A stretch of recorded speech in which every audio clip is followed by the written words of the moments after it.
Hey y'all.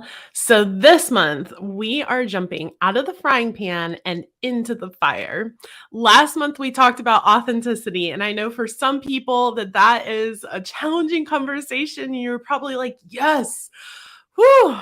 March is over. Time to move on." You are correct. We are moving on to vulnerability. That's right, vulnerability. So out of the frying pan into the fire in a lot of ways.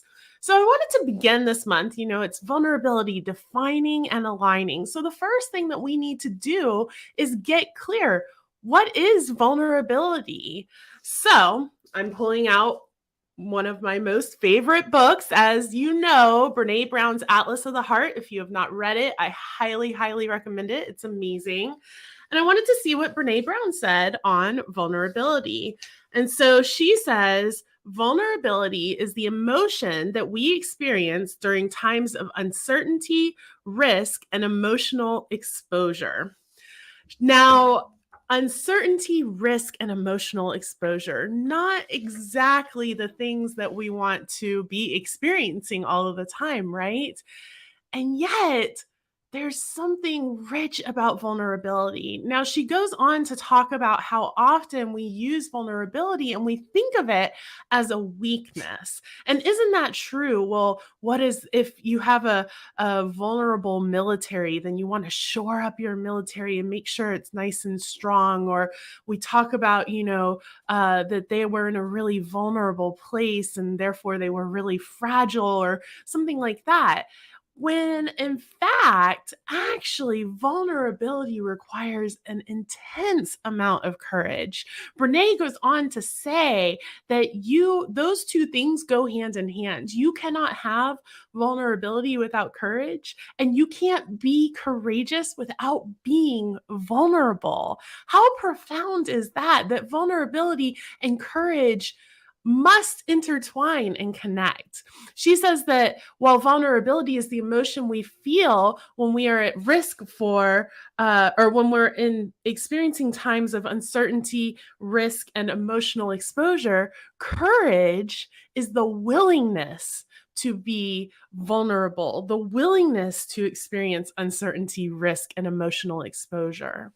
So those two things go hand in hand.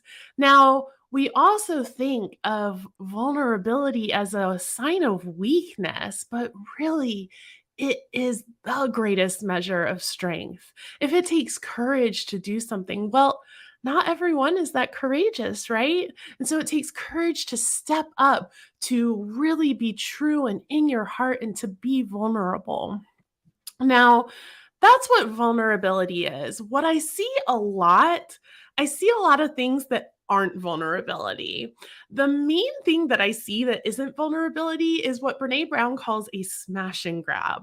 And I see this way more than I would like to, especially in our organization, especially in spiritual and new thought and new age communities. Now, a smash and grab is where you smash through people's emotional boundaries and then you grab all of the attention that you can get from that. So that's where somebody comes in and they just lay their whole story out, that kind of verbal vomit.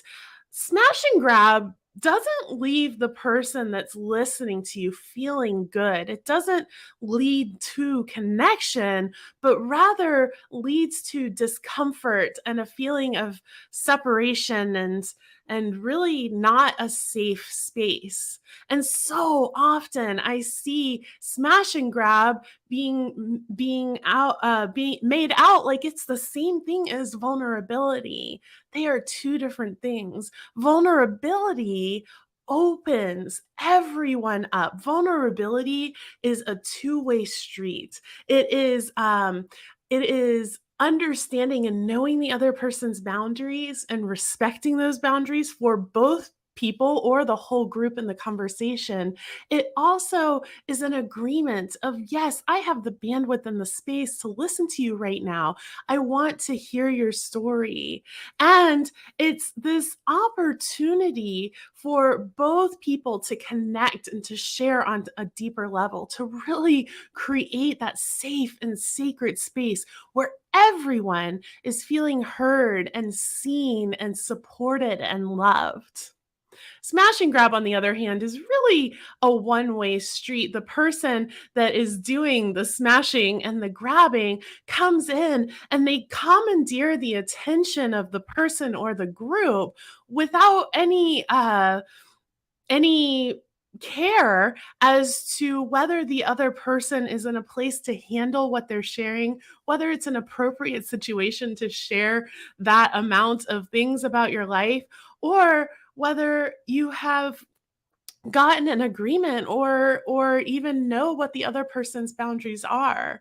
It's also a one-way street because the other person is left feeling obligated to make you feel better and feeling obligated to respond or react in a certain way that makes you feel like you've gotten the attention that you need or deserve.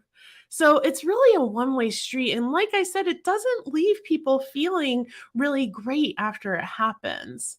So none of this is to make anybody right or wrong, but as you go through life, notice the places where you feel comfortable and safe being vulnerable, and maybe notice the places where it isn't comfortable and safe to feel or to be vulnerable.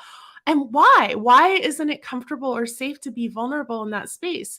Maybe it's work and that's not your work culture, or maybe the other person is constantly the one sharing and smashing grabbing and verbal vomiting on you, and you never feel like you have the opportunity or the space to respond in the same level of connection. Maybe it's something else entirely.